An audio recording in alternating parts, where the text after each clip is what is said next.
हे धंदे करते का तू? हे धंदे करते का तू? कशाला आलीस तू इथं? हा चेहरा नीट बघा. हो, नीट बघून घ्या या चेहऱ्याला. ही तीच महिला आहे जिचा नवरा असूनही ज्या ठिकाणी काम करते त्या व्यक्तीसोबत लॉजवर सापडल्याचा दावा नवऱ्याकडून केला जातोय. आणि तो हाच व्हिडिओ आहे आणि हीच महिला आहे. प्रश्न सरळ आहे, हा व्हिडिओ घटस्फोटासाठी अपुरा आहे का? आणि गंमत बघा, घटना एकीकडे आणि दुसरीकडे नवऱ्यालाच नोटीस, महिना खर्च द्या, म्हणजे चूक तुमची आणि बिल आमचं. तो माणूस 2 मुलांचा बाप आहे. रात्रंदिवस कॅब चालवतो, कष्ट करून घर चालवतो. त्याची गाडी दिसते, त्याचे पैसे दिसतात, पण त्यामागचा घाम आणि अपमान दिसत नाही. कोर्ट आणि पोलीस प्रशासनाला नम्र पण ठाम प्रश्न आहे, पुरावे तपासले जात आहेत ना, की फक्त अर्जावरची कथा ऐकून निर्णय देत आहे?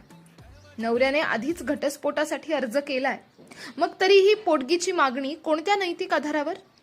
हा विषय का घराचा नाहीये, हा विषय न्यायाच्या समतोलाचा आहे. न्याय करायचा असेल तर दोन्ही बाजू ऐका, पुरावे पहा, निर्णय तथ्यांवर द्या.